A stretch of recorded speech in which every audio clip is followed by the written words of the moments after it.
มื้อนี้เขาปลาเขาโพยละปลาแดดดีอยู่เนาะมาพี่มาไก่มาเห็นก็มาลังจีน้อยคนนึง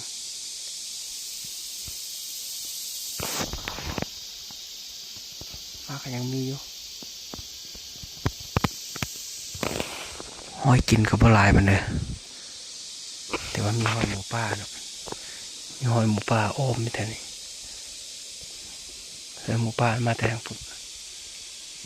จุหมูเลาะไปเห็นหอยหมูป่าทางพุ่นเนาะมานั่งเฝ้า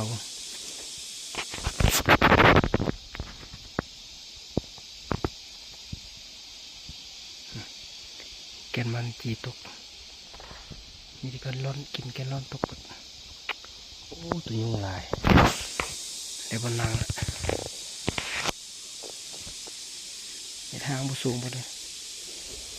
ไอ้สูงหลายยาตัวหกเห็นอาจจะเบียตายยาตัวยุงโอ้ตัวยุงพดลายแกนมันจีตัวหมูมันอ้อมเลยก็น้อยก็ไม่เยอะปันเลยติดตามมั้งที่ได้หมายหมานโตถ่ายเอาเพิ่งเขาได้ลงคลิป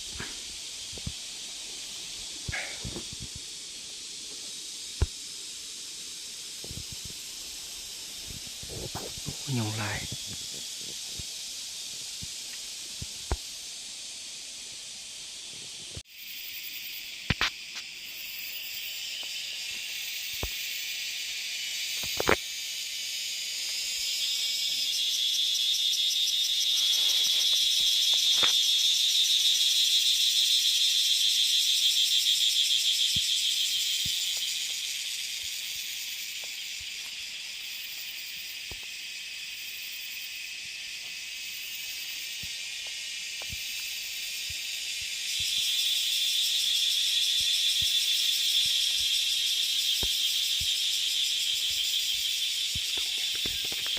โอ้ยต้องเย็นขึ้น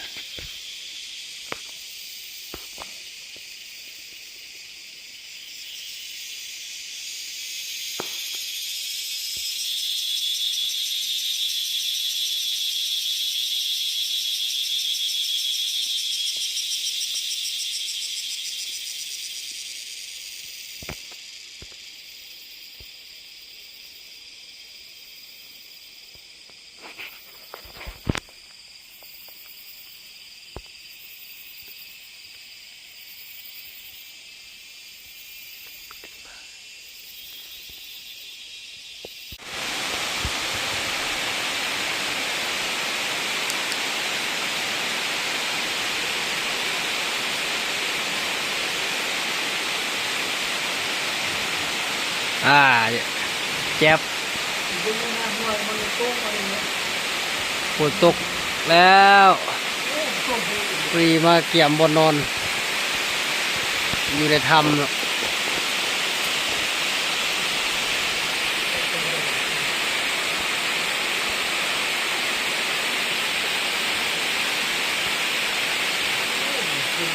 พักอยู่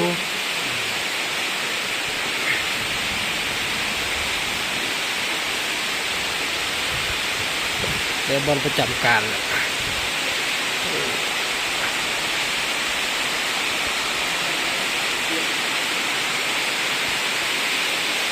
ไฟบุ้งสมสีแล้วผ่านสี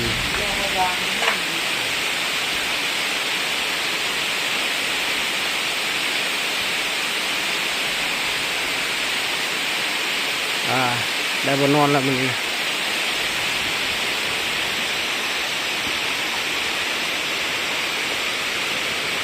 บัวจักบัวดินจิบุไร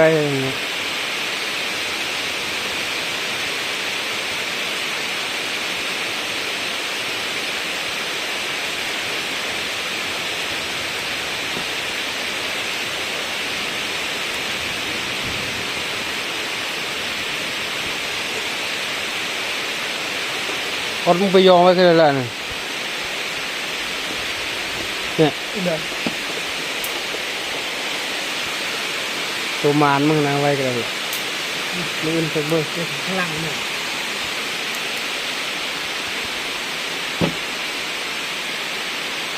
มี2-3ตัวธาตุก็มากไม่เห็นครับ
โอ้ร้อน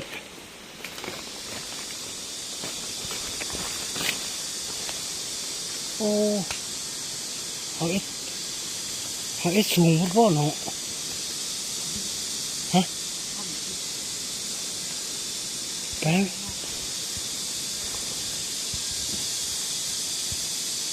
เรียงอยู่พอให้กินย้อนอยู่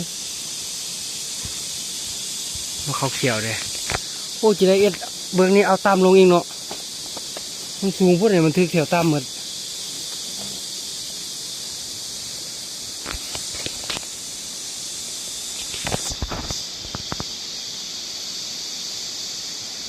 ตัวบินเงี้ยที่ตัวเดียวเอาเขาเขียวเลย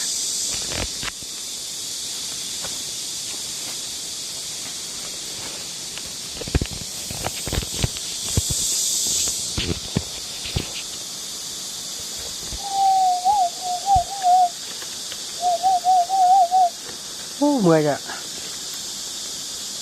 เมื่อยหอน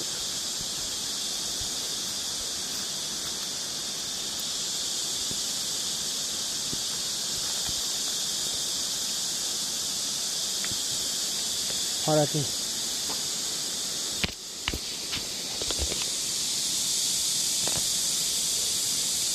ได้กินยอนอยู่เอามองกลางไว้เสียงนะผมแม่เสียงตัวเลี้ยงว่ะ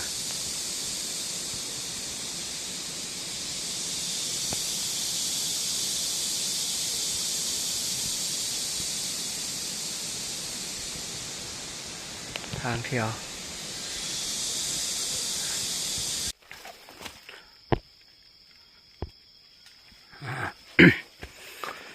โอ้6 โมงปลาย6 โมงครึ่งละเมื่อออกเมื่อไม่ได้กุมกินคือเก่า6 หลายเดี๋ยวนี้มากหลายหดมากคะแนนสูงมันตกก็ได้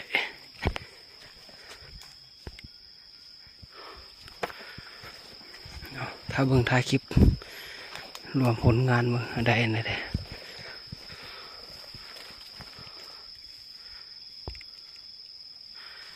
กลับบ้านละ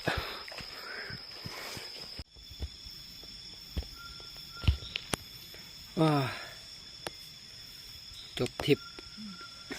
2 มื้อคืนนึง